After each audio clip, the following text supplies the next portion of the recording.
যাই হোক, কথা না বাড়িয়ে আমি আমার ঘটনায় চলে যাই। আমার ঘটনাটি 2014 সালে। আমি রাত 8টা বাজে আমার আপুর বাসার উদ্দেশ্যে রওনা দেই। আপুর বাসায় যেতে বেজে যায় রাত 9টা। আপুর বাসা, সেখানে গিয়ে আপুর সাথে গল্প সল্প করে ঘড়িতে প্রায় 10টা কি 10:30। কথার ফাঁকে হঠাৎ আপুকে জিজ্ঞেস করলাম আমার ভাগ্নের কথা। সে কোথায়, তাকে তো দেখছি না। তখন আপু আমায় বলেন সে তো বাসায় নেই। আমি জিজ্ঞেস করলাম কেন? তখন আপু আমায় বললেন যে তোর ভাগ্নে বন্ধু বান্ধব নিয়ে কোথায় যেন যাওয়ার কথা, মনে হয় সেখানে গিয়েছে। আপুর এই কথা শুনে আমি আপুকে বললাম রাত্রি অনেক হয়ে গিয়েছে, আমি এখন বাড়ি চলে যাব। সো সে যে কথা সেই কাজ, আমি রওনা দিলাম বাড়ির উদ্দেশ্যে। যাওয়ার পথে ভাবলাম যে ভাগ্নিকটা ফোন করি। ফোন করার পর জিজ্ঞেস করলাম কিরে তুই কই? জবাবে উত্তর দিল আমি এখন পূজায়। আমি জিজ্ঞেস করলাম তুই এত রাতে পূজায় কি করিস? সে আমায় বলল বন্ধু বান্ধবদের নিয়ে ঘুরতে এসেছি। কেন মামা, তুমি আসবা নাকি? আমি তাকে না বলতে পারলাম না। আমি তাকে বললাম তোর লোকেশনটা দে আমায়। তারপর সে বলল তুমি ঋষিপাড়ায় এসে আমায় ফোন দিও। সো বলে রাখা ভালো, এই ঋষি গ্রামে আমি আরো অনেকবারই গিয়েছিলাম এবং সেখানকার পূজা দেখার জন্য। এখানে কিছু হিন্দু ধর্মের জাতির নাম ছিল ঋষি। তো তারা সবাই একসাথে থাকতো বলে এই এলাকার নাম দেওয়া হয়েছিল ঋষিপাড়া। তারা ধর্মের সবচেয়ে বড় পূজা ছিল কালী পূজা। তো তখন কালী পূজার উৎসব চলছিল। আমি এই পূজায় আরো অনেকবার গিয়েছিলাম। তারপর আমি ঋষিপাড়ায় রাস্তার দিকে হাঁটতে শুরু করলাম। এই রাস্তা সম্পর্কে কিছু কথা না বললেই না। এই রাস্তা দিয়ে যাওয়ার সময় প্রথম অবস্থায় কিছু বাড়িঘর পড়ে, তারপর বেশ খানিকটা ফাঁকা পথ। এই ফাঁকা জায়গাগুলোতে চাষাবাদ করা হয়। তারপর সেই ঋষিপাড়া গ্রামটি। সেই সময়টা ছিল হালকা শীত। আমি খুব ফুরফুরে মনে এগিয়ে যাচ্ছিলাম। তখন ঘড়িতে সময় আনুমানিক রাত 11:30। চাঁদের আলোয় রাস্তাটি পরিষ্কার দেখা যাচ্ছিল। আমি ফাঁকা রাস্তার মাঝখান দিয়ে গিয়ে পৌঁছালাম। তখনই ঘটে আমার জীবনের সবচেয়ে ভয়ানক ঘটনাটি। আমি খুব স্বাভাবিকভাবে এই রাস্তাটিতে হেঁটে যাচ্ছিলাম। হঠাৎ করে আমি যে দুটো জিনিস দেখতে পেলাম, এই জিনিসগুলো দেখার জন্য আমি মোটেও প্রস্তুত ছিলাম না। আমি দেখতে পেলাম আমার 10 ফুট সামনে দুটি ভয়ঙ্কর কালো কুকুর, অথচ আমি যখন 10-15 ফুট দূরে ছিলাম তখন আমি দেখেছিলাম রাস্তাটি একদম পরিষ্কার। হঠাৎ করে কুকুরগুলো আমার সামনে এসে খুবই ভয়ানক গর্জন করছে। আমি যেটা দেখে খেয়াল করলাম কুকুর দুটি কোন দিক থেকে দৌড়ে আসেনি, ভয়ানক গর্জনের সাথে মাটি ফেটে বেরিয়ে আসছে। আমি কুকুর দুটিকে একইভাবে ফেস করলাম। এত ভয়ঙ্কর ভাবে গর্জন করছে যে কোনো কুকুরের কাছ থেকে এরকমটি শোনা যায় না, এমন গর্জন শোনা যায় না। কুকুরগুলি দেখতে অন্য স্বাভাবিক কুকুরের চেয়ে অনেক বড় ছিল আর কুচকুচে কালো ছিল। ঠিক সেই মুহূর্তে আমি কি করব আমি কিছু বুঝে উঠতে পারলাম না। আমি তখন মনে মনে ভাবতে লাগলাম আজই মনে হয় আমার জীবনের শেষ দিন। আমি মনে মনে সূরা পড়তে লাগলাম, কিন্তু কিছুই হচ্ছে না। কুকুর দুটো আরো ভয়ানক গর্জন করে আমার দিকে আসছে, মনে হচ্ছে এখনই এসে আমাকে কামড়াবে। এইভাবে কতটা সময় অতিবাহিত হয়েছে জানি না। হঠাৎ কেন যেন মনে হলো জোরে একটা ধমক দেই, যদি কোনো কাজ হয়। আমি ধমক দেওয়ার চেষ্টা করলাম কিন্তু পারলাম না। আমার ভয়ের কারণে আমার ভেতর থেকে শব্দটি এতই আস্তে বের হলো যে আমার ধমক আমি নিজেই শুনতে পাইনি।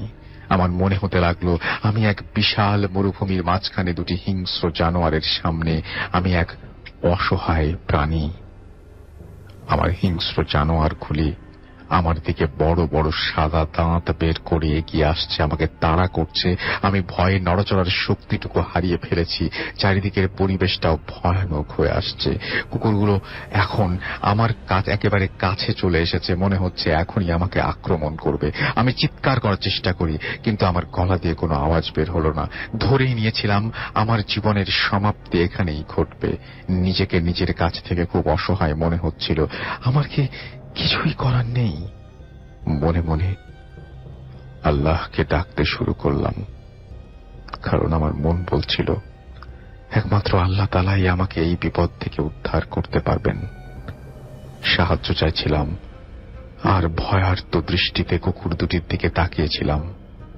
হঠাৎ করে কেন যেন আমার পিছন দিক দিয়ে কেউ একজন টর্চ মারল এবং টর্চের আলোটা অনেক পাওয়ারফুল ছিল। সেই আলোয় আমার চারিপাশটা আলোকিত হয়ে উঠল। সেই আলোয় আমি যা দেখলাম তা আমি বিশ্বাস করতে পারছিলাম না। আমি দেখলাম সেখানে কিছুই নেই, নেই কোনো কুকুর, নেই কোনো কুকুরের ভয়ানক শব্দ। চারিদিকের পরিবেশটা অনেক শান্ত। টর্চ মারার লোকটি খুবই অল্প সময় আমার কাছে চলে এসেছে।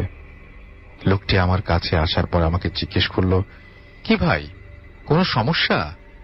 এখানে একা একা দাঁড়িয়ে আছেন কেন?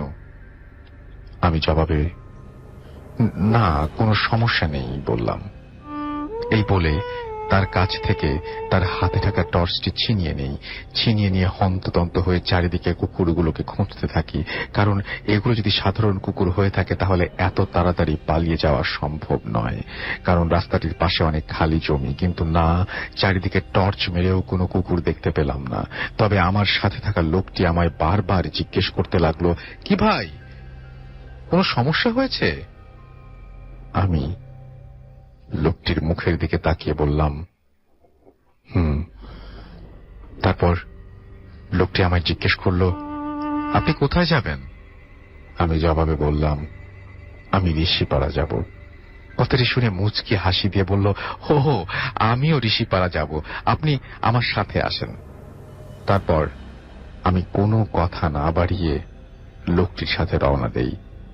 যাওয়ার সময় লোকটি আমায় বারবার জিজ্ঞেস করতে থাকে, কি হয়েছিল?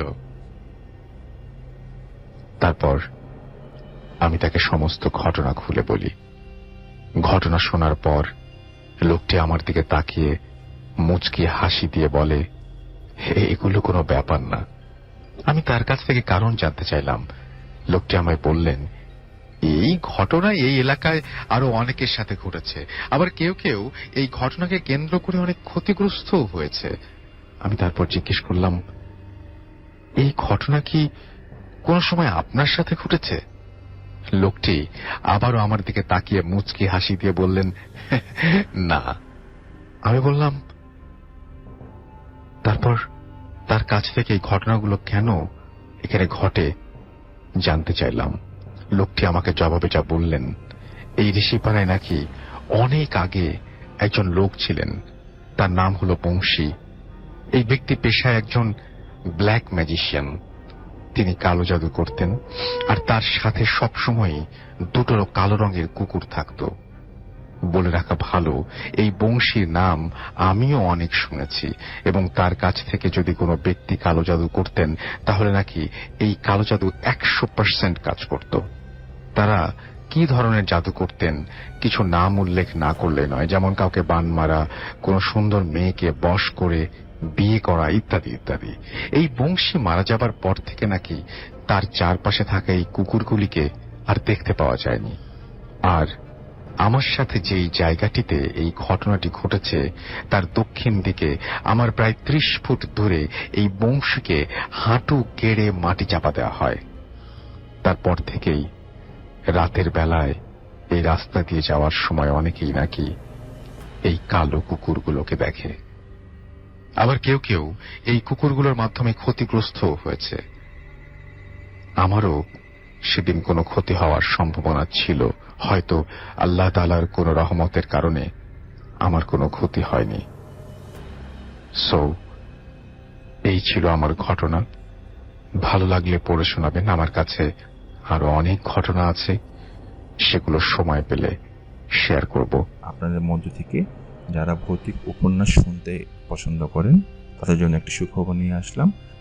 স্টোরি লেন চ্যানেলটিতে পৃথিবীর বিখ্যাত সব হরর উপন্যাসগুলো সম্পূর্ণ বাংলা অডিও আকারে উপস্থাপন করা হয়ে থাকে। আমাদের ডেসক্রিপশন বক্সে দেওয়া লিঙ্ক থেকে অথবা আই বাটনে প্রেস করে আপনারা স্টোরি লেন চ্যানেলটি থেকে ঘুরে আসতে পারেন। স্টোরি লেন চ্যানেলে আপনারা পৃথিবীর বিখ্যাত সব হরর জনার উপন্যাসগুলো সম্পূর্ণ বাংলা অডিও বুক আকারে শুনতে পাবেন। আশা করি আপনাদের ভালো লাগবে। আর আপনারা এই ভিডিওটি কোথা থেকে শুনছেন তা অবশ্যই আমাদের কমেন্ট সেকশনে জানাবেন এবং আমাদের ভিডিওটিতে অবশ্যই লাইক করবেন। ঘটনাটি ঘটে আসলে আমার বন্ধুর কাকার সাথে। তার বাসা আমাদের গ্রামের পাশের গ্রামে, মানে গয়নাকান্দি গ্রামে। আমার বন্ধুর কাকার নাম ছিল বাবলু। তিনি বিয়ে করেছিলেন 2003 সালে। বিয়ের ঠিক 1.5 বছরের মাথায় তার একটা মেয়ে হয়। তার মা আদর করে তার নাম রাখেন তাহেরা। ঘটনাটি ঘটেছিল আসলে 2011 সালের মাঝামাঝি সময়ে। একদিন দুপুরবেলা আমার বন্ধুর কাকা, গল্পে আমি তাকে তিনি বলে সম্বোধন করব, তো আমার কাকা তার বউ, তার 7 বছরের মেয়ে তাহেরাকে নিয়ে ভাত খাচ্ছিলেন তিনি। ঠিক তখনই খবর আসে চাচার শ্বশুর মারা গেছেন। বাবলু কাকা খবর শুনে শ্বশুর বাড়ির উদ্দেশ্যে রওনা হন। তার শ্বশুর বাড়ি ছিল তার বাড়ি থেকে 5 কি 6 কিলোমিটার দূরে। তাই তিনি বউ আর মেয়েকে একটা ভ্যান গাড়িতে তুলে দিয়ে নিজে সাইকেলে করে যাচ্ছিলেন। গ্রামের কাঁচা রাস্তা, তার উপর বর্ষাকাল হওয়ায় রাস্তায় অনেক কাদা জমে গিয়েছিল। প্রায় 1 ঘন্টা পর গিয়ে শ্বশুর বাড়ি পৌঁছান বাবলু কাকা। গোসল, তারপর জানাজা শেষে আসরের নামাজের পর লাশকে কবর দিতে নিয়ে যাওয়া হয়। তাহেরা ওর বাবার কাছে বায়না ধরে যে সেও কবরে যাবে। মেয়ের কথা না করে দিয়ে তিনি বলেন, তুমি ছোট মানুষ, তুমি সেখানে গিয়ে কি করবে? তবে মেয়েটা তার বড্ড জেদি, সে যাবেই তো যাবেই। অনেক কান্নাকাটি করার পর বাবলু কাকা তাহেরাকে নিয়ে যেতে রাজি হয়। তবে তিনি বলেন যে সে যেন সবসময় তার মামার সাথেই থাকে। তাহেরা রাজি হয়। গ্রামের শেষ প্রান্তে চাষের জমির ভেতর গোরস্থান। গোরস্থানটির চারদিকে কোনো দেয়াল নেই, কোনো সীমানাও। গোরস্থানে এসে বাবলু কাকা তাহেরাকে ওর মায়ের কাছে রেখে বলেন, এখানে চুপচাপ দাঁড়িয়ে থাকবা, কোথাও যাবা না। তারপর কাকা লাশটিকে মাটি দিতে কবরের কাছে চলে যান। কেমন করে লাশকে মাটি দিতে হয় তা দেখার জন্য ভীষণ কৌতূহলী হয়ে তাহেরা সেদিকে এগিয়ে যায়। মামা কিছু না বলেই মাটি দেওয়া দেখবে বলে অপর পাশে দিয়ে কবরের পাশে যেই না গিয়ে উকি দিবে, ঠিক তখনই একটা পুরনো কবরের ভেতরে ভেঙে পড়ে যায় তাহেরা। তারপর চিৎকার শুরু করে দেয়। বাবলু কাকা তাড়াতাড়ি মেয়েকে ভাঙা কবর থেকে তুলে বাসায় নিয়ে যান। তারপর মেয়েকে আচ্ছা মতো গালি দেন যে কেন সে তার কথা শুনল না। তাহেরার গায়ে যেন কাদামাটি লেগেছিল, তা ধুয়ে দেন তাহেরার মা। যেহেতু মরা বাড়ি, শোকের ছায়া লেগে আছে, তাই আর ব্যাপারটাকে বেশি দূর বাড়ালেন না বাবলু কাকা। রাত প্রায় 8টা বাজে। খাওয়ার পর বাবলু কাকা তার বউকে বলেন, আমি তাহলে এখন বাড়ি যাই, কারণ গরু ছাগলগুলো আছে, আর তুমি মেয়েকে নিয়ে থাকো, কাল সকাল হলে চলেছ। কাকি তাকে চলে যেতে বলেন। ঠিক তখনই তাহেরা ওর বাবার সাথে যাবে বলে বাদ সাথে। সবাই বলে, তুমি মায়ের সাথে থাকো, কালকে সকালে যেও। কিন্তু কে শোনে কার কথা? সে যাবে তো যাবেই। অবশেষে তার মেয়েকে সাথে নিয়ে যেতে রাজি হন তিনি। মেয়েকে সাইকেলের পেছনে নিয়ে কাকা রওনা হন। বৃষ্টির পানি জমে থাকায় রাস্তাটি কাদা ভরা। বাবলু কাকা আস্তে আস্তে সাইকেল চালিয়ে যাচ্ছিলেন। প্রায় 1 কিলোমিটার আসার পর সামনেই একটা বড় মেহগনি গাছের গাছ পড়ে এবং এর পাশ দিয়েই রাস্তা চলে গেছে। মেহগনি গাছের বাগানের কাছে আসতেই হঠাৎ সাইকেলের চেন পড়ে যায়। বাবলু কাকা সাইকেল থেকে নেমে চেনটি তোলার সময় লক্ষ্য করেন তার পাশ দিয়ে কালো একটা বিড়াল চলে গেল। রমিজ মিয়া বিষয়টা আঙুলে না নিয়ে আবার সাইকেল চালাতে লাগলেন। মেহগনি গাছের বাগানটার মাঝে আসতেই আবার সাইকেলের চেন পড়ে যায়। রমিজ মিয়া আবার সাইকেল থেকে নেমে চেনটা তোলার সময় লক্ষ্য করেন সেই কালো বিড়ালটা আবারও তার পাশ দিয়ে চলে গেল। এবার একটু ঘাবড়ে যান রমিজ মিয়া। তিনি বুঝে যান যে এটা স্বাভাবিক কিছু না। চেইনটা ঠিক করে সাইকেলটা তুলবেন, ঠিক তখনই আবারও লক্ষ্য করেন প্রচন্ড জোরে হাওয়া বইছে মেহগনি গাছের বাগানে, যেন সামনে এগোতেই পারছেন না। মেয়েকে এক হাতে ধরে কোন রকমে সাইকেলটা ঠেলতে ঠেলতে বাগানের শেষে প্রান্তে আসতেই একটা মেহগনি গাছের ডালের উপর চোখ পড়ে তার। তিনি দেখেন সাদা কাফন পরা একটা মানুষ তার অবয়ব সেখানে বসে আছে, তবে অবয়বটার মাথা নেই। ভয়ে কলিজা শুকিয়ে আসে তার। তিনি ভাবেন, মেয়ে যদি এটা দেখে প্রচন্ড রকমের ভয় পাবে। তাই তিনি মেয়েকে সাইকেলের পেছনের থেকে সামনে এনে কোলের ভেতর শক্ত করে জড়িয়ে ধরেন। মা, তুমি চোখ বন্ধ করে থাকো, আমি না বলা পর্যন্ত চোখ খুলবে না। এটা বলে রাখা ভালো যে তিনি অনেক সাহসী। তারপর বাবলু কাকা কোন রকমে সাইকেলটা ঠেলতে ঠেলতে রাস্তা দিয়ে দৌড়তে থাকেন। মেহগনি বাগানটা পেরোতেই এখন খোলা মাঠের ভেতর দিয়ে রাস্তা। বাবলু কাকা সাইকেল নিয়ে মেয়েকে চাপড়ে ধরে দৌড়াচ্ছেন। ঠিক তখনই দেখতে পান সামনেই পুরো রাস্তা জুড়ে সাদা কাফন পরা একটা লাশ শুয়ে আছে। এটা দেখে অনেক ভয় পেয়ে যান তিনি। তবে তাকে ভয় পেলে চলবে না, তাকে যেভাবেই হোক বাসায় পৌঁছাতে হবে। বাবলু কাকা আবারও মেয়েকে বলেন, মা, আমি না বলা পর্যন্ত কিন্তু তুমি চোখ খুলবে না। এরপর বাবলু কাকা লক্ষ্য করেন লাশটার পাশ দিয়ে সামান্য একটু জায়গা আছে, যেখান দিয়ে সাইকেল চালিয়ে কোন রকমে যাওয়া যাবে। রমিজ মিয়া সাইকেলে উঠে সেই লাশটার পাশ দিয়ে দ্রুত গতিতে সাইকেল নিয়ে পাশ কাটাতেই প্রচন্ড পচা পচা গন্ধ পান। মেয়েটাও তার গন্ধ পেয়ে বলে, বাবা, এটা কিসের গন্ধ? রমিজ মিয়া বলেন, ও কিছু না মা, তুমি চোখ বুজে থাকো। বাবলু কাকা আর একটু সামনে যেতেই পেছন থেকে তার বউয়ের গলার ডাক শুনতে পান। ডাক শুনেই তার মেয়ে বলে, বাবা, মা তোমাকে ডাকছে, মাকেও আমাদের সাথে নিয়ে চলো না। বাবলু কাকা আবারও মেয়েকে বলেন, নিয়ে যাচ্ছি, তবে তুমি কিন্তু চোখ খুলবে না, হ্যাঁ, আমি না বলা অবধি। এভাবে জোরে জোরে সাইকেল চালিয়ে রমিজ মিয়া তার গ্রামের রাস্তায় চলে আসেন।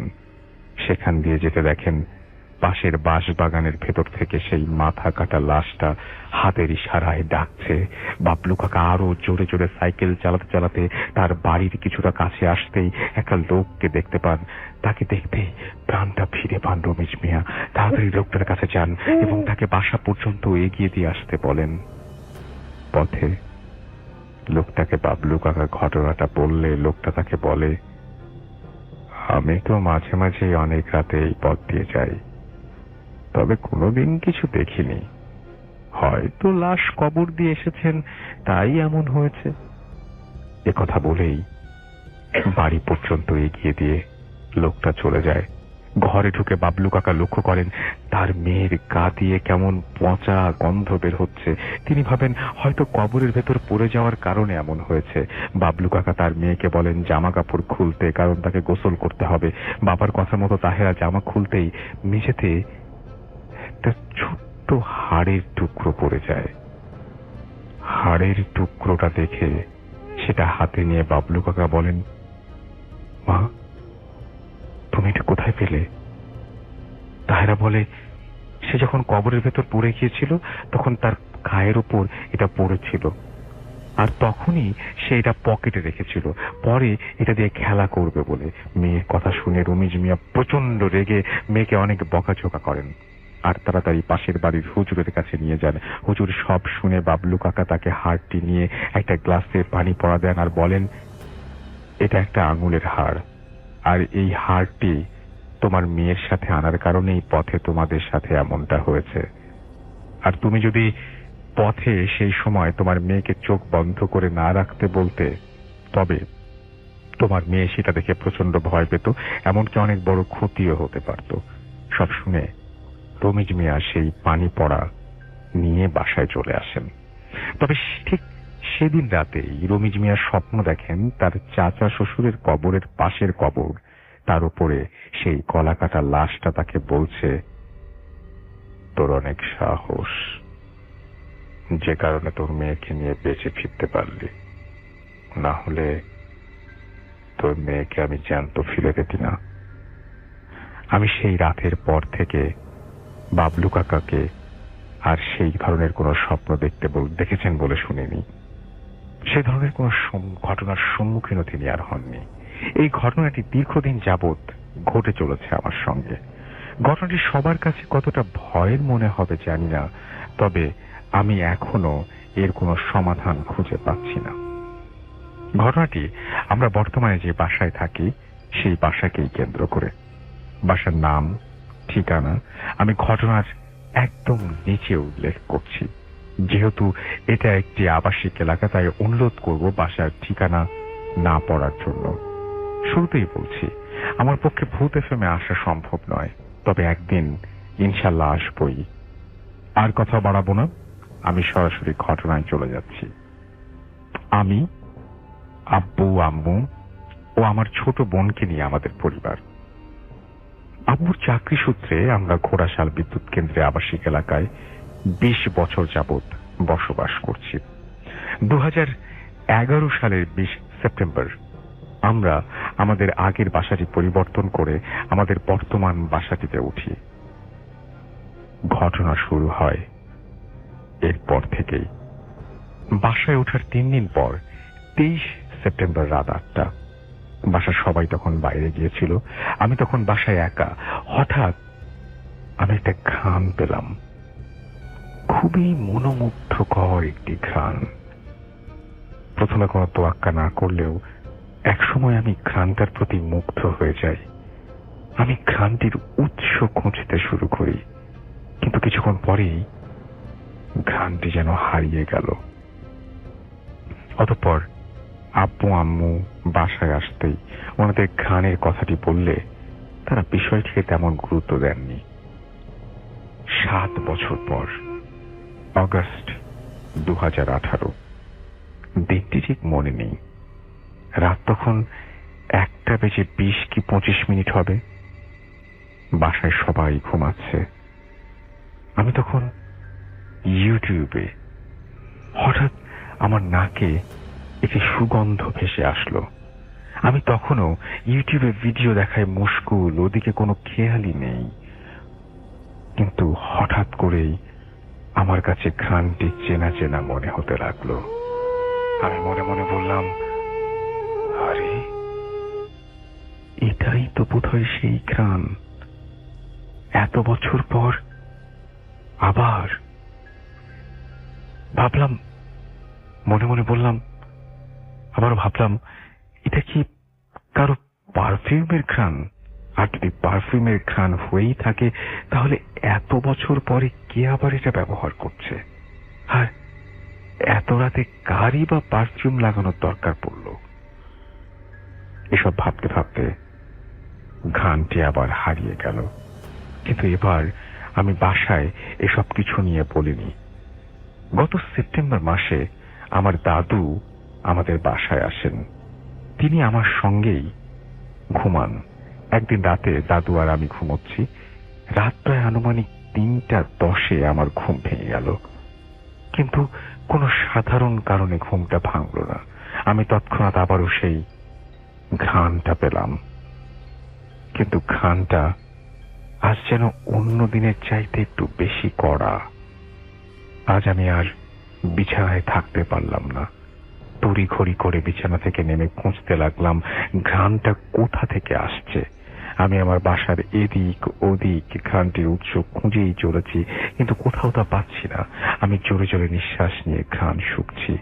এত সুন্দর মনোমুগ্ধকর ঘ্রাণ এই পৃথিবীতে আর কোথাও বোধহয় নেই।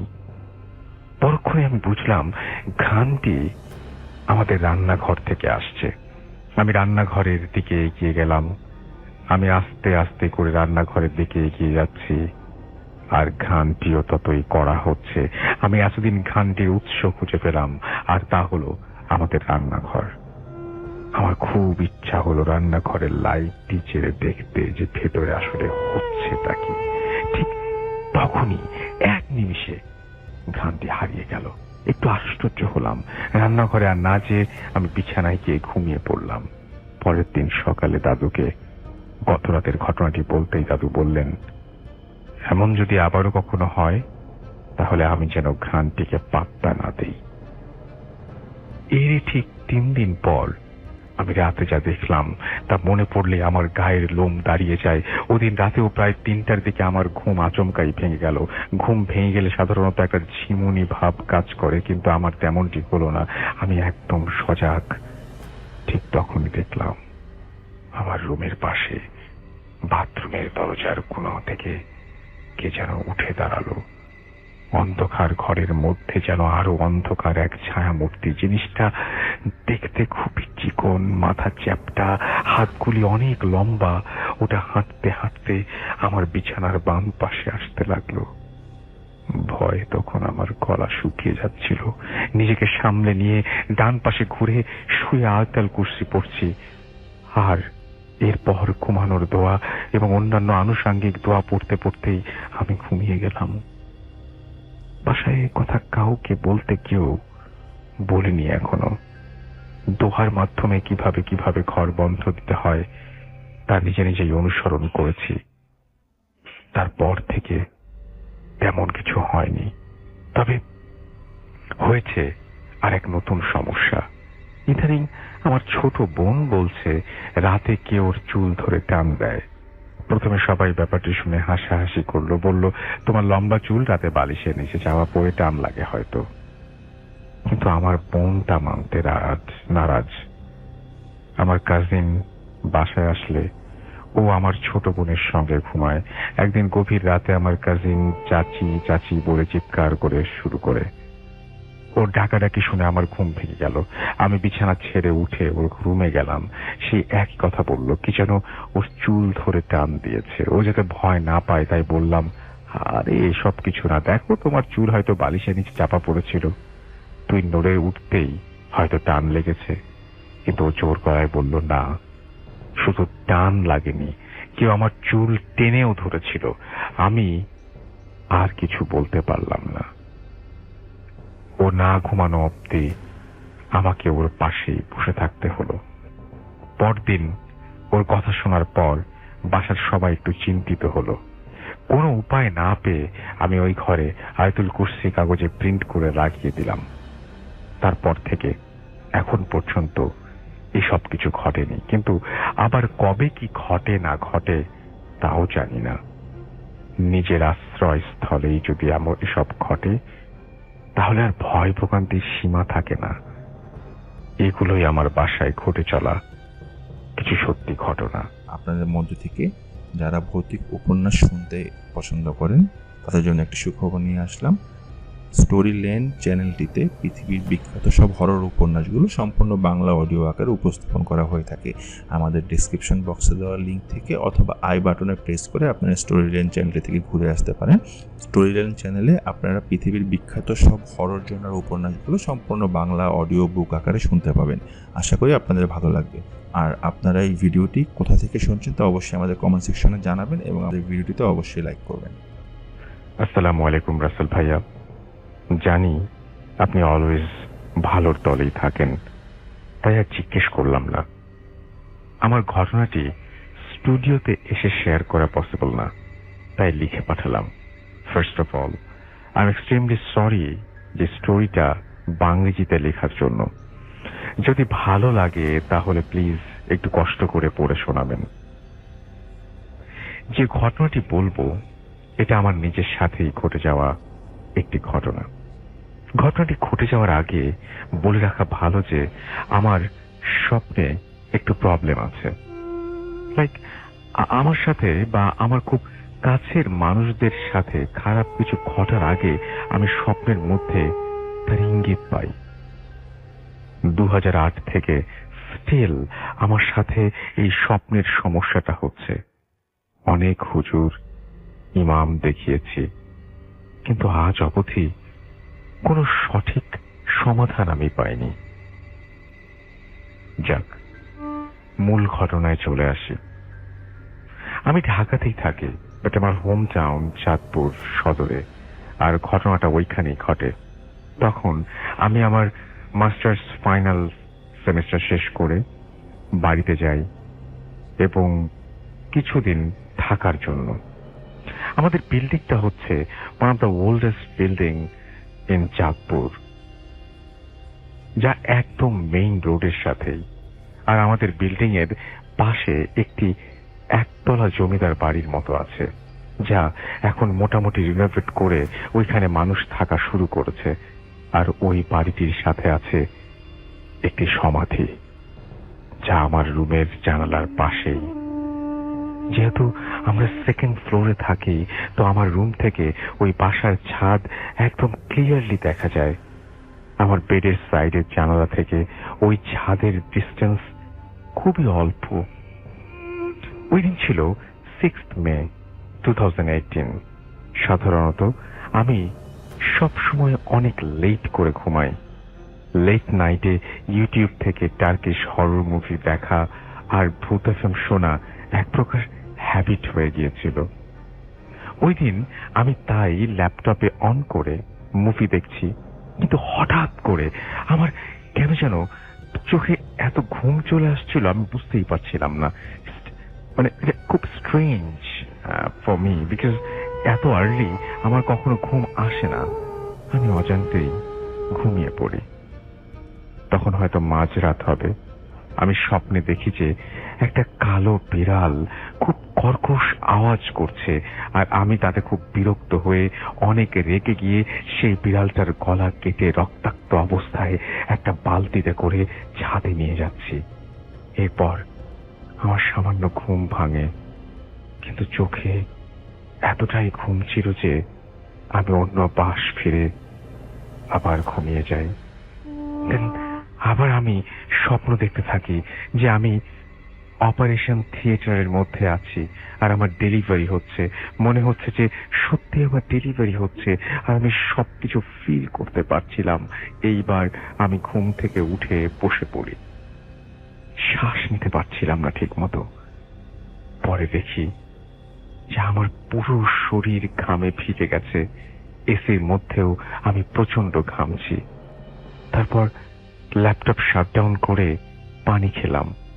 ঠিক তখনও আমার জানলার পাশ থেকে দুইটা বিড়ালের কর্কশ আওয়াজ। বিড়ালরা ঝগড়া করলে যেরকম হয় সেই রকম শোনা যায়। আমি ওদের ওপর পানি ফেলার জন্য জানালাটা খুলি যাতে আওয়াজ বন্ধ হয়ে যায়, কিন্তু এ কি, জানালা খোলার সাথে সাথেই আওয়াজ বন্ধ। বাইরে গুড়ি গুড়ি বৃষ্টি হচ্ছে আর অনেক বাতাস হয়েছে, অনেক বাতাস বইছে।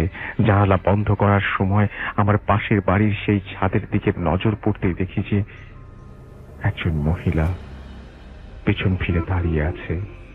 মহিলাটির চুলগুলো ছিল অনেক লম্বা। আবছা আলোতে জাস্ট এইটুকুই দেখলাম। ভাবছিলাম যে হয়তো কেউ কাপড় নিতে ছাদে এসেছে। তারপর আমি জানালা বন্ধ করে মোবাইল চেক করে দেখি তখন ঘড়িতে রাত 3:13। এরপর ওয়াশরুমে যাই। যেতেই ওয়াশরুমের ভেন্টিলেটরের মধ্যে মনে হচ্ছে কেউ ঢিল ছুটছে। ঠিক তখনই মাথায় এলো যে বৃষ্টির মধ্যে রাত 3টার সময় ওদের ছাদে কে আসবে, আর ওই বাসায় তো এত লম্বা চুলওয়ালা কেউ থাকে না। তাহলে কি আমি এটা কি দেখলাম? নাকি রাত করে হরর মুভি দেখছিলাম তাই হ্যালুসিনেশন হচ্ছে? তখন আমি মাইন্ড সেট করে ফেলেছি এবং আমি এইবার দেখব যে মানে যেই ঠুকুক বা যাই হোক না কেন আমি দেখব। কিন্তু সেই মুহূর্তে আবারও বিড়ালের কর্কশ আওয়াজ। আমি আস্তে করে গিয়ে আমার বেডের পাশের জানলাটা খুলতেই আবার সেই আওয়াজ বন্ধ। কিন্তু এরপর যা দেখলাম আমি নিজের চোখকে বিশ্বাস করতে পারছিলাম না। ওই সেই মহিলা, কালো কাপড়, কালো খোলা চুল, দাঁড়িয়ে আছে।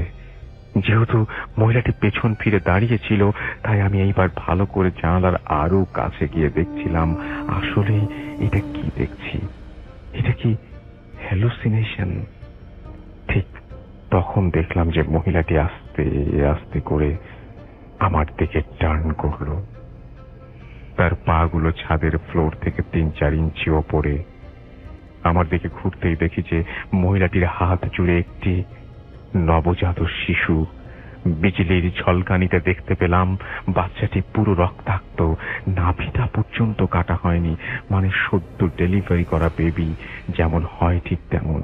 কিন্তু বাচ্চাটি দেখতে ছিল অনেক বিদঘুটে। আমি ব্যাপারটা ক্লিয়ার হওয়ার জন্য আরো ভালো করে দেখার চেষ্টা করছিলাম, আর ঠিক তখনই মহিলাটার চেহারা তার দিকে আমার চোখ ফেরাতে হলো এবং আমি শ্বাসরুদ্ধ হয়ে যাবার মতো অবস্থায় পড়লাম, কারণ এই মহিলার চেহারাটি ছিল পুরো কালো আর আর তাতে চোখ, নাক, মুখ কিচ্ছু ছিল না। আমি তখন কি করব ভেবে পাচ্ছিলাম না। জলদি করে জানালাটা আটকে ফেলি। জানালাটা আটকাতেই সজোরে ঢিলের ওপর ঢিল ছোড়ার আওয়াজ পড়ছে এবং আওয়াজ শুরু হয়ে যায় জানালার মধ্যে, এবং সাথে সাথে সেই বিড়ালের আওয়াজ, নুপুরের শব্দ আর সেই বাচ্চার কান্নার আওয়াজ। আমি জলদি গিয়ে আমাদের বাসার মেইডকে ডাকি। উনিও এইসব শুনে ভয় পেয়ে যায়। আমি তাড়াতাড়ি করে আয়াতুল কুরসি পড়া শুরু করি। যতক্ষণ পড়ি ততক্ষণ আওয়াজ বন্ধ থাকে। পড়া বন্ধ করলেই আবার আওয়াজ শুরু হয়। এমন ঠিক ফজরের আজানের সময়, এবং তার কিছু আগ পর্যন্ত ঠিক এইসব ঘটনাই চলতে থাকে।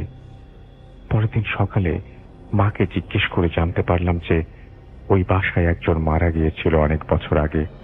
এরপর কিছুদিন আগে নাকি নুপুরের আওয়াজ শুনত সবাই, দেয়ালে নখের আঁচড় দেখতে পেত, কিন্তু ডিরেক্টলি কেউ কিছু দেখেনি কখনো। ওই দিন রাতে আমার প্রচন্ড জ্বর আসে। একজন হুজুরও দেখানো হয়। হুজুরের মতে ওইটা একটা খারাপ কিছু ছিল যার বাতাস আমার গায়ে লেগেছে, আর বলছিল আমার ওই জিনিসটার দিকে এইভাবে তাকিয়ে থাকাটা একেবারেই উচিত হয়নি। এরপর লাস্ট মান্থে যখন আমি আবার চাঁদপুরে যাই, তখন আমার একজন ফুপির কাছ থেকে জানতে পারি যে স্বাধীনতার আগে এখানে একজন মহিলা থাকত, যে কিনা প্রেগনেন্ট ছিল। তার হাজবেন্ড তাকে রেখে নিরুদ্দেশ হয়ে গিয়েছিল। মহিলাটি বাড়িতে একাই থাকত, কারো সাথে তার বাসা থেকেও খুব বেশি একটা বের হতে চাইত না।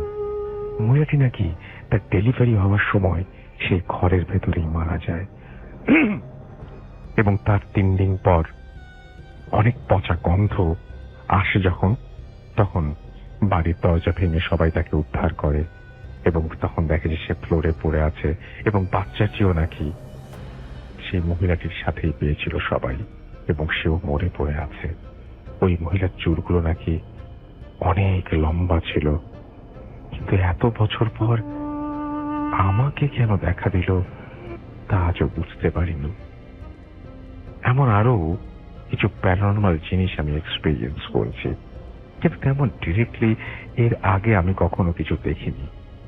আর সবচেয়ে বেশি অবাক করার মতো বিষয় ছিল যে ওই রাতে আমি আর আমার মেয়ের ছাড়া নাকি ওই সব আওয়াজ কেউ শুনতে পায়নি।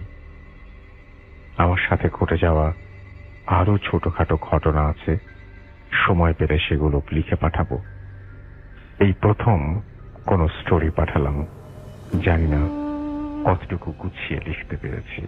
আসলে এটা একটা স্বপ্ন ও বাস্তবের সংমিশ্রণে ঘটা একটা ঘটনা, যা আমি আমার চাচাতো ভাই মুতালিব এবং চাচা আনিসের সাথে ঘটা। সময়টা 2005 সাল। তখন আমার এসএসসি পরীক্ষা চলছিল। ইংরেজি পরীক্ষার আগের দিন রাত 10টায় সাবজেক্ট রিভিশন দিয়ে ঘুমানোর প্রস্তুতি নিচ্ছিলাম। ঠিক তখন আমার এক চাচাতো ভাই আর এক চাচা আমার রুমে আসে। আমাকে একটা খারাপ কাজ হাসিলের জন্য তাদের সাথে যাওয়ার কথা বলে। আমিও সাথে সাথে রাজি হয়ে যাই। আমরা 3 জন প্রায় সমবয়সী 17-18 বছরের যুবক। রাত তখন 10:30টার ওপরে, ঘুটঘুটে অন্ধকার। 3 জনের সাথে মাত্র একটা ম্যাচ লাইট নিয়ে রওনা হলাম। আমাদের গন্তব্যস্থলটা আমাদের বাড়ি থেকে প্রায় 1 মাইল দূরে অবস্থিত। যাত্রাপথে আমাদের অতিক্রম করতে হবে গ্রামের আঁকাবাঁকা সরু রাস্তা, যার মধ্যে কখনো আছে উন্মুক্ত খোলা মাঠ, আবার কখনো আছে গভীর জঙ্গল, আবার কখনো আছে অনেক পুরাতন নিস্তব্ধ কয়েকটা কবরস্থান। কিন্তু কি জানেন, তখন কিন্তু মনে একটু ভয় কাজ করেনি। আর এখন সেই রাস্তাটার কথা মনে পড়লেই সূর্যের লোমগুলো পর্যন্ত দাঁড়িয়ে পড়ে। আমরা 3 জন খোশ গল্প করতে করতে, বিড়ি টানতে টানতে হাঁটছি। বিস্তীর্ণ খোলা মাঠের নিস্তব্ধতা, ঝিঁঝি পোকার ডাকে পূর্ণ গভীর জঙ্গল এবং ইটের বেড়ায় আবদ্ধ নিঝুম ও বিশাল কবরস্থানের মাঝে কোনো ভয় সেদিন মনকে প্রভাবিত করতে পারেনি। আমরা যথারীতি আমাদের গন্তব্যে পৌঁছালাম। গন্তব্য স্থানটাও ছিল এক গভীর জঙ্গলের ভেতর। আমি আর আমার চাচাতো ভাইকে চাচা জঙ্গলের ভেতর একটা স্থানে দাঁড় করিয়ে রেখে তিনি যে কাজের জন্য এসেছিলেন, আমরা যে কাজের জন্য এসেছিলাম তা করতে গেলেন। আর আমরা এই ঘন গভীর জঙ্গলে অপেক্ষা করতে লাগলাম। ওই জায়গাটা যে কতটুকু ভয়ানক তা আপনাকে ভাষায় বোঝানো আমার পক্ষে সম্ভব নয়। ওই সময় আমরা দুজন কেন যেন একটুও ভয় পাইনি। ভয় বলতে যে কিছু আছে আমাদের মনেই হয়নি।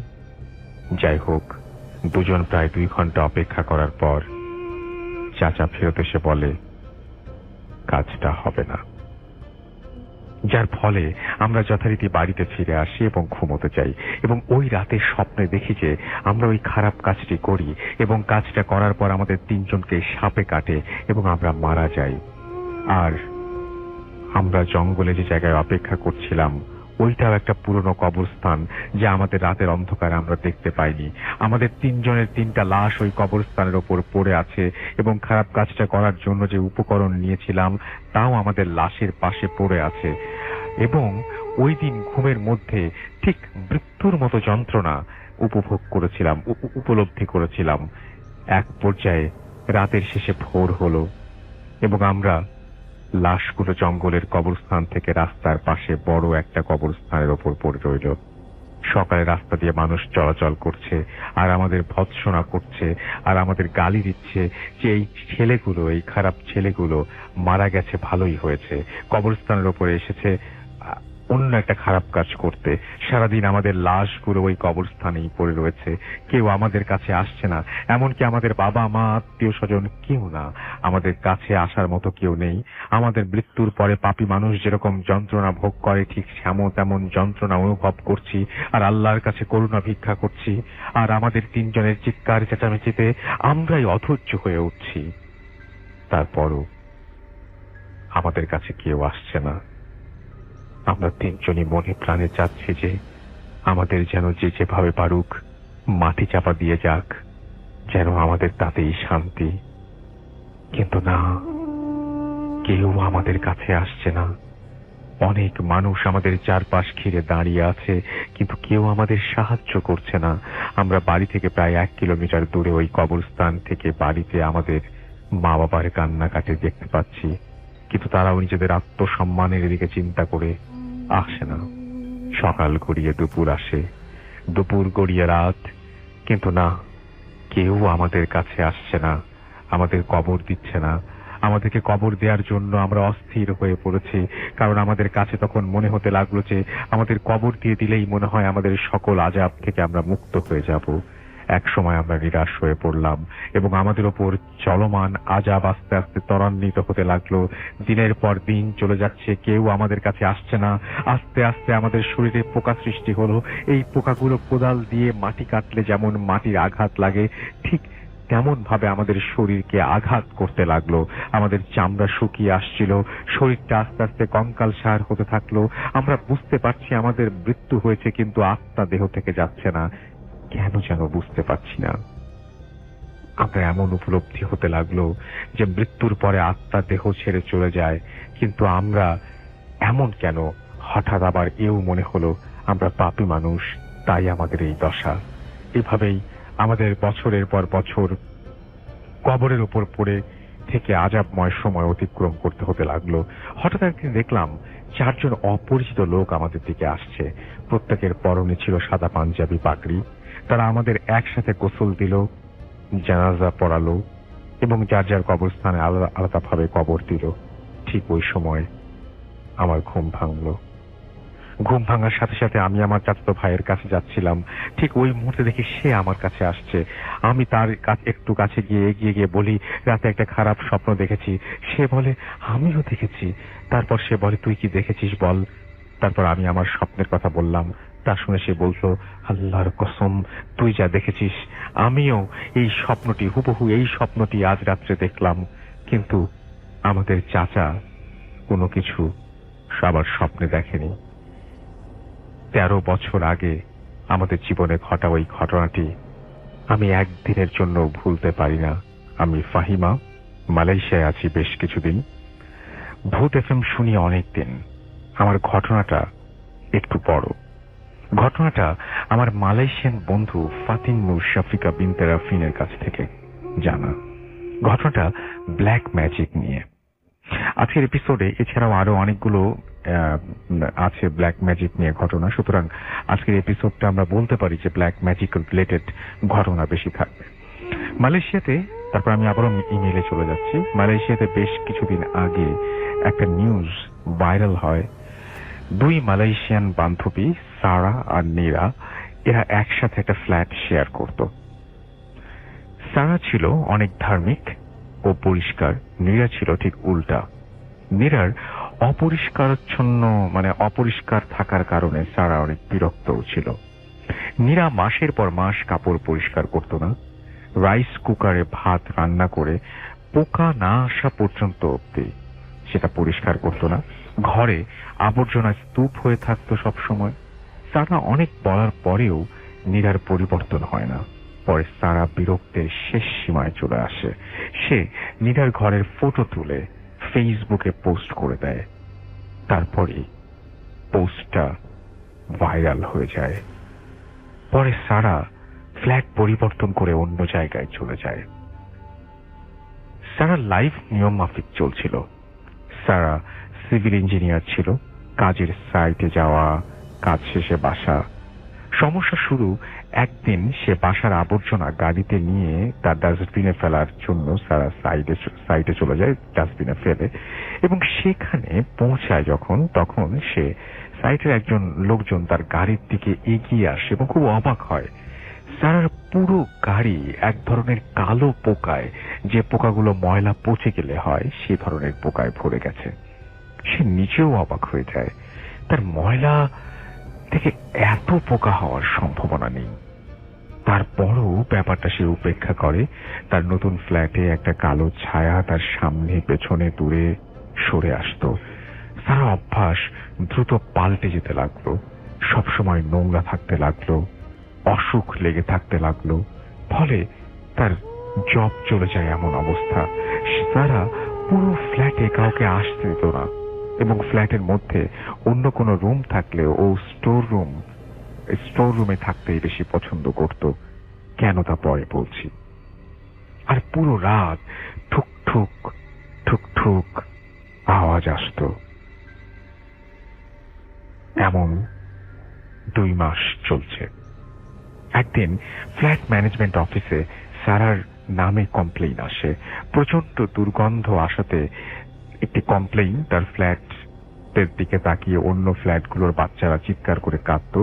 তাই অফিস থেকে লোক এলো বিষয়টা দেখতে, এবং তারপর তারা যা দেখলো তা অবিশ্বাস্য। পুরো ফ্ল্যাট আবর্জনা দ্বারা পূর্ণ, ময়লা, পচা, কালো পোকা পুরো মেঝেতে হাঁটছে। রাইস কুকার থেকে পোকা উপচে পড়ছে সিঙ্কে। সারাকে পাওয়া গেল স্টোরে। সে প্রায় তন্দ্রাচ্ছন্ন এবং ক্রমাগত স্টোরের দেয়ালে পেরেক ঠুকছে। প্রতিটা দেয়াল প্রায় পূর্ণ। সারা তন্দ্রাচ্ছন্ন বিড়বিড় করে চলেছে, চোখ জবা ফুলের মতো। পুরো দেয়াল জুড়ে রক্ত আর পেরেক, মেঝেতে পোকার আবর্জনার স্তূপ। এক নারকীয় অবস্থা। তারপর সারার বাবা মাকে খবর দেয়া হলো, ডাকা হলো হুজুর। সে ঘরে ঢুকে অবাক হয়ে গেলেন। ঘর ভর্তি কালো কালো ছায়া এলোমেলো ভাবে ঘুরছে। তিনি সারাকে দোয়া পানি পড়ে দিয়ে খেতে দিলেন। সারা পানি পান করলো, যেন সব পরিষ্কার দেখতে পেল। ঘরের অবস্থা দেখতে দেখতে সে কাঁদতে লাগলো। ঠিক তখনই ঘর জুড়ে ঝড় শুরু হয়ে গেল। ওস্তাদ অর্থাৎ ওই হুজুর দোয়া পড়ে কিছুটা শান্ত করলেন অবস্থা।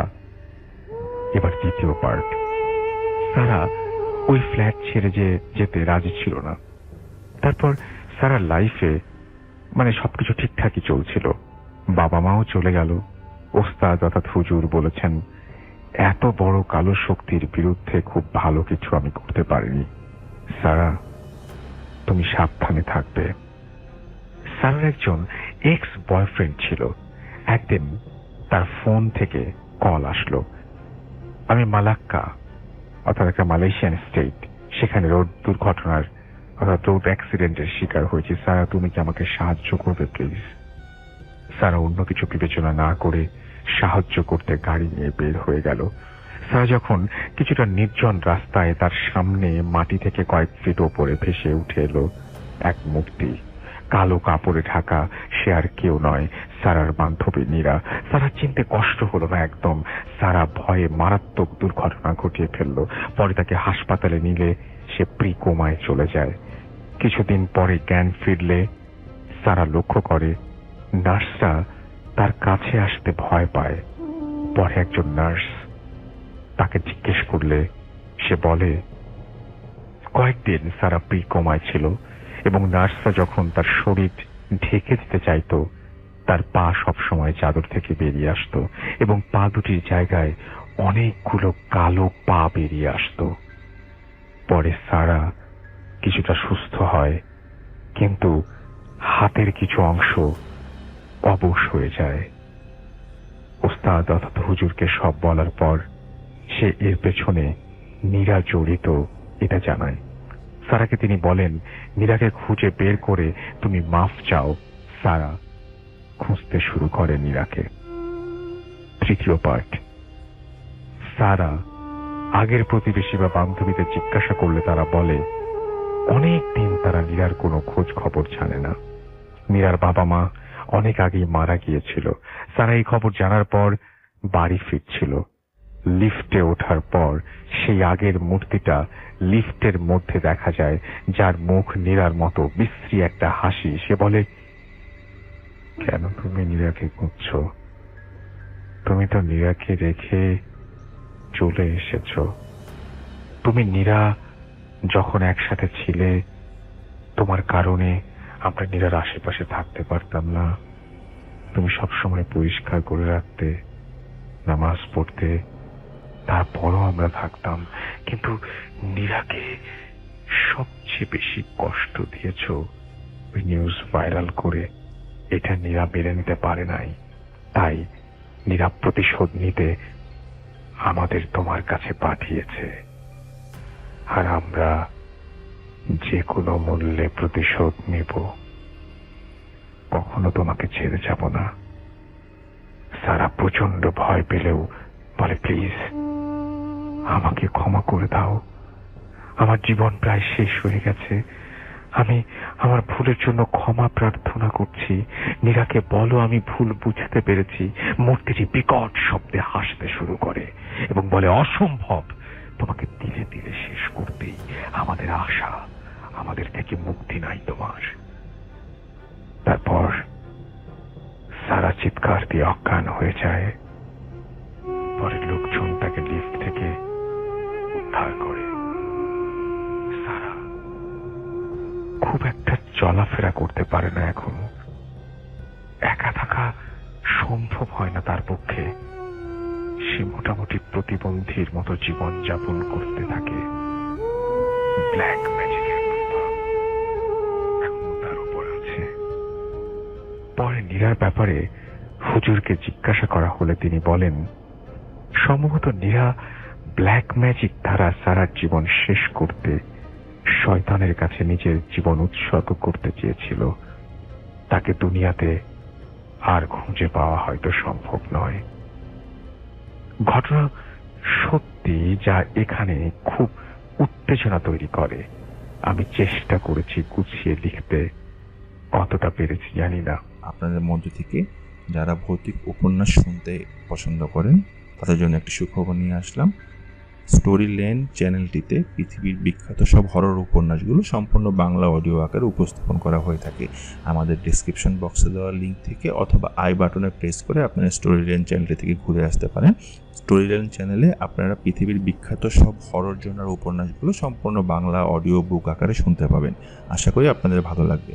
আর আপনারা এই ভিডিওটি কোথা থেকে শুনছেন তা অবশ্যই আমাদের কমেন্ট সেকশনে জানাবেন এবং আমাদের ভিডিওটিতে অবশ্যই লাইক করবেন। আমি সুকান্ত মাইতি, সৌদি আরবিয়া থেকে।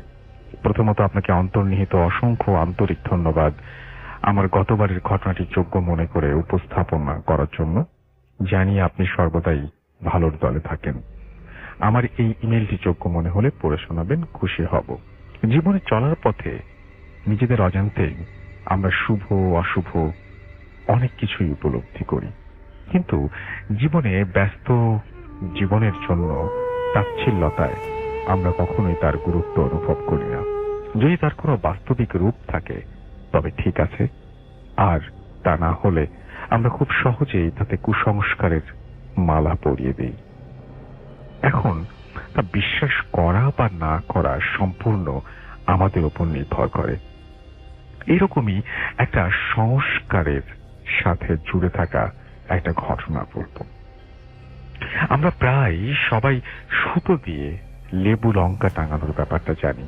খারাপ অথবা অশুভ নজর থেকে বাঁচতে প্রতি সপ্তাহে একবার করে নতুন লেবু লঙ্কা টাঙাতে হয়, সে দোকান হোক বা গাড়ি বাড়ি সর্বত্রই। এখানে এই সমস্ত কথা শুধুমাত্র ঘটনার স্বার্থেই বিবরণ হিসেবে তুলে ধরলাম। যাই হোক, আমি মূল ঘটনায় আসছি। ঘটনাটি ঘটে আমার এক বান্ধবীর দাদা বৌদির সঙ্গে। কিছু ব্যক্তিগত কারণে আমি তাদের নাম উল্লেখ করছি না, ছদ্মনাম ব্যবহার করলাম। আমার বান্ধবী পিঙ্কি, তার বৌদি সোমা ও দাদা সুজয়। 2017 অক্টোবর। সোমা সেদিনও আনমনে অজানা চিন্তায় নিজেকে জড়িয়ে সন্ধ্যাবেলা একা ঘরে বসেছিল। তাই দেখে একমাত্র ননদ পিঙ্কি ঘরে ঢোকে। এর আগে অনেকবার বৌদির কাছে হানিমুনে ঠিক কি ঘটেছিল জানতে চেয়েছে সে, কিন্তু প্রতিবারই সোমা তাকে নানান কথায় এড়িয়ে গেছে। কিন্তু এবার সে নাছোড়বান্দা, তাই সে বাধ্য হয়ে পিঙ্কিকে হানিমুনে ঘটে যাওয়ার সমস্ত ঘটনা এক এক করে বলতে শুরু করে। এখানে ঘটনাটি পিঙ্কির কাছ থেকে শুনে আমি তার মতো করে উপস্থাপন করলাম। ঘটনার সূত্রপাত আজ থেকে প্রায় 4 বছর আগে। কলকাতার বেহালার বাসিন্দা সুজয় বিয়ের 6 মাস পর কোন রকমে পুজোর ছুটি ম্যানেজ করে 5 দিনের একটা হানিমুন প্যাকেজ বুক করে স্ত্রী সোমাকে নিয়ে বিজয়ার দিন বেরিয়ে পড়েন বকখালির উদ্দেশ্যে। এখানে বলে রাখি, বকখালি ভারতবর্ষের সুন্দরবন লাগোয়া প্রাকৃতিক সৌন্দর্যে ভরপুর এমন একটা সি বিচ, যেখানে সূর্যোদয় ও সূর্যাস্ত একই সমুদ্র সৈকতে উপভোগ করা যায়। কলকাতা থেকে মাত্র ঘন্টা 3 রাস্তা। যাই হোক, আবারও মূল ঘটনায় ফিরে আসছি। দুপুরের লাঞ্চ সেরে সুজয় ও সোমা বকখালি উদ্দেশ্যে রওনা দেয়। দুজনের মন তখন একই অনুভূতিতে বিদ্যমান। কখন তারা বকখালি পৌঁছবে এবং হাতে হাত রেখে সন্ধ্যা লগ্নে প্রকৃতির কোলে বসে অপরূপ সূর্যাস্ত দেখবে। ঘন্টা 1.5 বাদে রায়চক 3 মাথার মোড়। একটু জিরিয়ে নিতে আফটারনুন চায়ের জন্য সুজয় ড্রাইভারকে থামাতে বলে। তারপর চা সিগারেট শেষ করে গাড়িতে ব্যাক করে যাওয়ার সময় হঠাৎই একটা শুকনো লেবু লঙ্কার মালা উড়ে এসে গাড়ির ফ্রন্ট গ্লাসে পড়ে। ড্রাইভার সজোরে ব্রেক করেন এবং কয়েক মুহূর্ত থমকে আতঙ্কে বলে ওঠে, স্যার, আজ আমি ফিরে যাই, চলুন, আজ না গেলে কি নয়? এভাবে লেবুর মালা উড়ে এসে পড়ে রাস্তা কাটলো, মনটা কেমন করছে। সুজয় একগাল হেসে বলে উঠল, এই জন্যই আমাদের দেশ এত পিছিয়ে, যত সব কুসংস্কার, কিচ্ছু হবে না, তুমি চলো। ড্রাইভার কিছুটা আতঙ্কিত ও ভয়ার্ত ভাবে গাড়ি স্টার্ট দিয়ে আবারও চলতে শুরু করে। হাসতে হাসতে সোমা গাড়ির জানালা দিয়ে দেখে বাম পাশের চাকাগুলো ওই শুকনো লেবুর লঙ্কার মালার ওপর দিয়ে যায়। কিন্তু তারপর যেটা ঘটে তা খুবই আশ্চর্যজনক এবং বিস্ময়কর। শুকনো লেবুগুলো থেকে কালচে লাল গাঢ় তরল বেরোতে থাকে। গাড়ির চাকায় লেগে কালো পিচের ওপর চিটচিটে লাল রক্তিম আভা দাগ তৈরি করে। সোমা আতঙ্কে আটকে ওঠে। সুজয়কে জিজ্ঞেস করলে কিছু না বলে এড়িয়ে যায়। কি বা বলবে? একজন শিক্ষিতা MBA করা মেয়ে সে। এরপর শুরু হয় প্রকৃতির আড়ালে পৈশাচিক খেলা। যেতে যেতে ওরা অনুভব করে হঠাৎই চারিদিকে ঘন অন্ধকার। ড্রাইভার হেডলাইট চালাতে বাধ্য হয়। 4:15 মতো বাজে, অথচ খুঁতখুঁটে অন্ধকার। কয়েক মুহূর্ত পর শুরু হয় আশ্বিরের ঈশানী প্রলয়।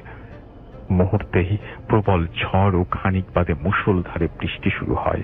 রাস্তা কিচ্ছু দেখা যাচ্ছে না। বেগতিক দেখে ড্রাইভার গাড়ি খানিকক্ষণ থামাতে বাধ্য হয়। সুজয় এবং সোমা আফসোস করছিল সূর্যাস্ত মিস হওয়ার জন্য, কিন্তু ড্রাইভার যেন কিছু অশুভ আভাস পাচ্ছিল এবং মাঝে মাঝে ভয়ে শিউরে উঠছিল। অথচ সুজয় ও সোমা আপন খেয়ালে মুশকুল। উচ্চ শিক্ষিত যুব সমাজের কর্ণধার তারা, কি বা বুঝবে। বৃষ্টি থামতে থামতে প্রায় 7:30 মতো বেজে যায়। ওরা আবারও রওনা দেয়। কিছু দূর যাওয়ার পর সোমা আচমকা দেখে একটা সাদা কাপড় জড়ানো বয়স্ক লোক গাড়ির সামনে হঠাৎই চলে আসে। আতঙ্কে আটকে সোমা গাড়ির ড্রাইভারকে ব্রেক করতে বলে। ড্রাইভারও তৎক্ষণাৎ ব্রেক করে এবং কিছু বুঝে ওঠার আগে গাড়িটা সজোরে একটা ঝাঁকুনি দিয়ে থেমে যায়। অবাক হয়ে যায় সুজয়। জিজ্ঞেস করলে সোমা কিছু বলে ওঠার আগে দেখে ওখানে কোনো বয়স্ক লোক বা কেউই নেই। তবুও সোমা সবটা খুলে বলে সুজয়কে। সুজয় কিছুটা হেসে বলে, এই সব হ্যালুসিনেশন, হয়তো বৃষ্টির পর ঘন কুয়াশার রিফ্লেক্ট করে কিছু একটা হয়েছে। তারপর আবার ওরা রওনা দেয়। এরপর সোমা আর কিছু বলেনি। ওর বুকের মধ্যে একটু একটু করে অশুভ কিছু একটা দানা বাঁধছিল। যাই হোক, 9:15 নাগাদ ওরা বকখালি পৌঁছলো।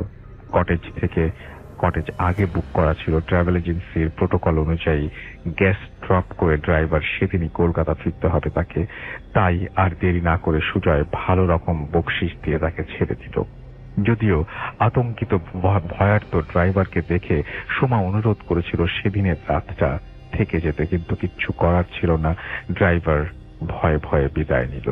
এদিকে সোমারাও নিজেদের নির্দিষ্ট ঘরে চলে গেল। এরপর সেদিন রাতে আর কিছু ঘটেনি।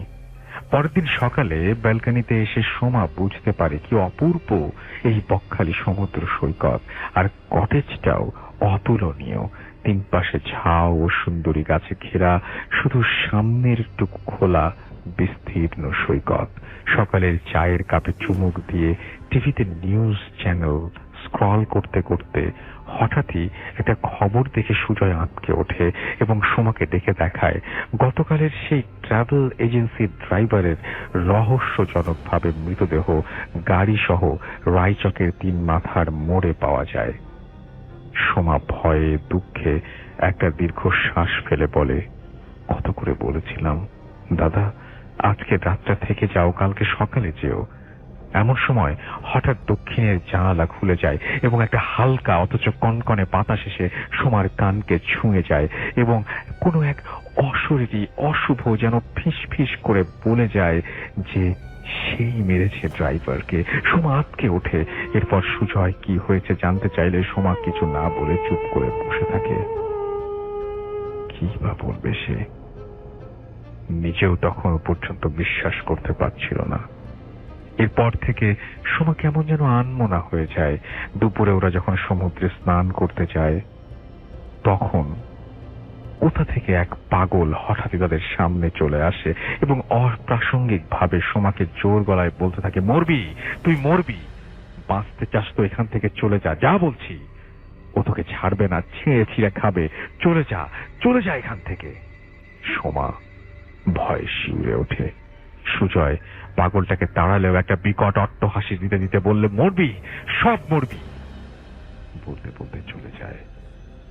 তারপর সোমার মন মেজাজ দেখে সুজয় সেদিনের মতো সোমাকে নিয়ে কটেজে ফেরে। বিকেলে সোমা সুজয়কে বলে যে ওর আর এখানে ভালো লাগছে না, ও ফিরে যেতে চায় কলকাতায়। সুজয় আশ্বস্ত করে বলে, ও কিছু না, তুমি কিছু ভেবো না, ওসব নিয়ে সব ঠিক হয়ে যাবে। তুমি সকালের ব্যালকনিতে বসে বিকেলের শোভা উপভোগ করো, আমি ততক্ষণে সামনের স্টল থেকে 1 প্যাকেট সিগারেট নিয়ে আসি। এই বলে সুজয় চলে যায়। সোমা কিছুক্ষণ ওখানে চুপচাপ বসে থাকে। কিছুক্ষণ পর পূবের ঝাউবন দিক থেকে হঠাৎ একটা নাম না জানা পাখি বিভৎস কর্কশ আওয়াজ শুনে তাকাতেই চমকে যায়। দেখে সুজয় যেন জঙ্গলের মধ্যে ঢুকে গেল। সোমা অনেক করে ডাকে সুজয়কে, কিন্তু কোনো সাড়া মেলে না এবং অস্বাভাবিক ঠাউর করে সোমা দেরি না করে তাড়াতাড়ি নিচে গিয়ে সুজয়ের পিছু নেয়। খানিক বাদে সুজয়কে আর দেখা যায় না। এদিকে সন্ধ্যা তখন ধীরে ধীরে রাতের চাদরে ঢাকা পড়ছে। এমন সময় গাছের আড়ালে সে একটা হাত দেখতে পায়। কাছে গিয়ে সুজয় বলে হাতটা ধরার পর যেটা ঘটে সেটা জন্য সে কোনদিন প্রস্তুত ছিল না। হাতটা খুলে চলে আসে এবং সঙ্গে সঙ্গে বালি ও নিজের শরীর, হাত, রক্ত ভিজে যায় এবং একটা বিভৎস মাথা, কাটা শরীর, গলা থেকে রক্ত ফিঙ্কি দিয়ে পড়ছে। সমস্ত শরীরে গভীর আঁচড়ের দাগ, যেন কয়েক মিনিট আগে কেউ নৃশংসভাবে হত্যা করেছে। পায়ের উপর লুটিয়ে পড়ে। ভয়ার্ত সোমা আতঙ্কে বিকট চিৎকার দিয়ে জ্ঞান হারায়। জ্ঞান ফিরতে সে নিজেকে কটেজের রুমে পায়। ভয়ের রেশটা তখনও কাটেনি। অস্থির হয়ে সে সুজয়কে খুঁজতে থাকে। সুজয়, সুজয় কোথায় তুমি? আমি এখানে এলাম কি করে? ও সুজয়কে মেরে ফেলেছে, আমাকেও ছাড়বে না। সুজয়, সুজয়! এই বলে সোমা ভীষণ কান্নাকাটি শুরু করে। সুজয় পাশেই হতভম্বভাবে বিষণ্ণ হয়ে দাঁড়িয়েছিল। ভ্রম ভাঙল সোমার কান্নায়। তৎক্ষণাৎ সোমাকে জড়িয়ে ধরে নানানভাবে আশ্বস্ত করে বলল, সব ঠিক আছে, কিছু হয়নি। কিছুক্ষণ নিস্তব্ধতার পর সোমা ধীরে ধীরে সমস্ত ঘটনা বলল। ভয়ের রেশটা তখনও বিদ্যমান। সুজয় ব্যাপারটাকে একটু স্বাভাবিক করার জন্য হেসে বলল, ধুর, ও তোমার হ্যালুসিনেশন। উল্টে আমি তোমাকে রুমে না পেয়ে নিচে খোঁজাখুঁজি করছিলাম।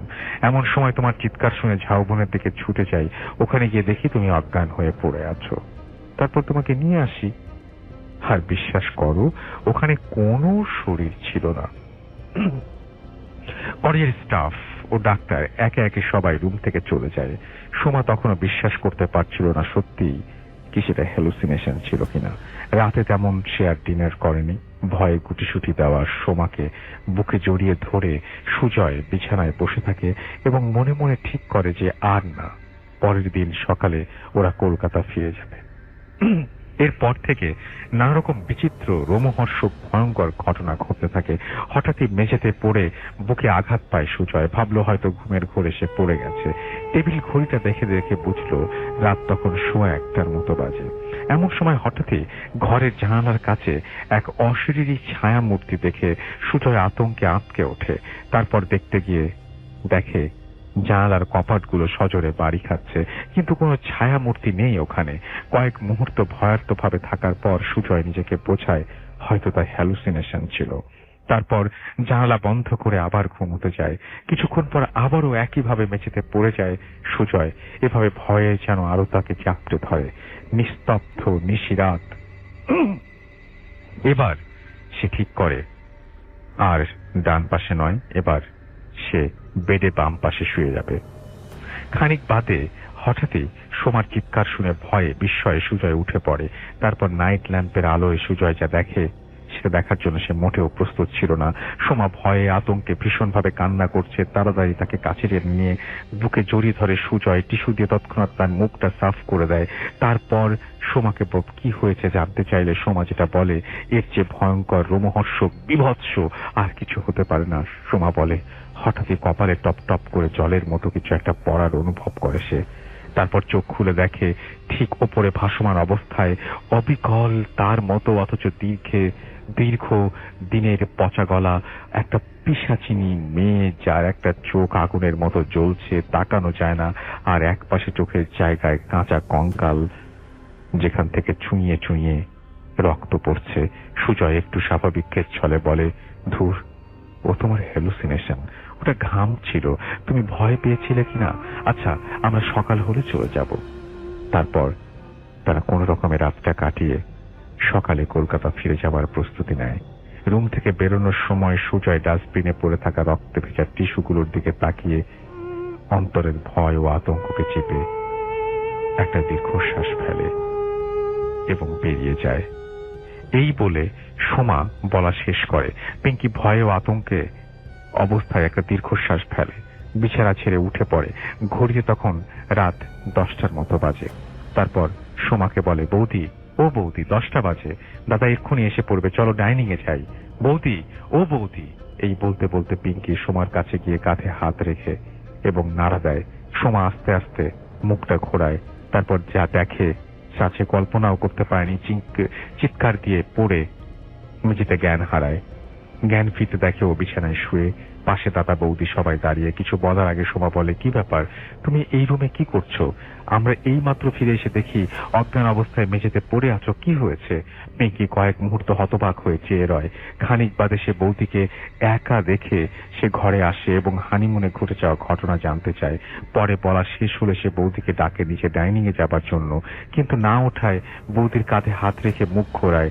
অস্বাভাবিকভাবে বৌদি সেখানে ছিল না, তার জায়গায় ছিল সেই পিশাচিনী মেয়েটা যেখানে বসেছিল। সুজয় একটা দীর্ঘশ্বাস ফেলে বলে, সেদিনের পর থেকে তেমন কোনো ঘটনা ঘটেনি বলে আমি আর ওঝা কবিরাজের কাছে যাইনি। তবে রাতে আমি যখনই বিছানায় ডান পাশে ঘুমাতাম তখনই সোমা উগ্রভাবে রেগে আমাকে বিছানা থেকে ফেলে দিত। যবে থেকে বাম পাশে ঘুমাতে শুরু করি আর কিছু ঘটেনি। কিন্তু এখন দেখছি, এই বলে সুজয় থেমে যায় এবং সোমাও বলে যে সুজয় তো শপিং এ গেছিল, সেই বকখালি থেকে আসার পর সে তেমন কিছু দেখেনি। এরপর সুজয় সিদ্ধান্ত নেয় আর নয়, ওরা কোনো ওঝা বা কবিরাজের কাছে যাবেই। এখন সোমা, সুজয়, পিঙ্কি খুশিতে আছে, আর কোনো ঘটনা ঘটেনি। ওঝার দেয়া তাবিজ ওরা এখনো পড়ে। তবে ঘটনার উৎস জানতে চাইলে ওঝা বলেছিল ওই লেবু লঙ্কার মালা কোনো সাধারণ মালা ছিল না, কোনো এক অশরীরী পিশাচিনীর কুঞ্জরের মালা ছিল এবং উচ্চশিক্ষিত সুজয় সোমা তোয়াক্কা করেনি কুসংস্কার বলে, তাই এই ফল ভোগ করতে হয়েছে।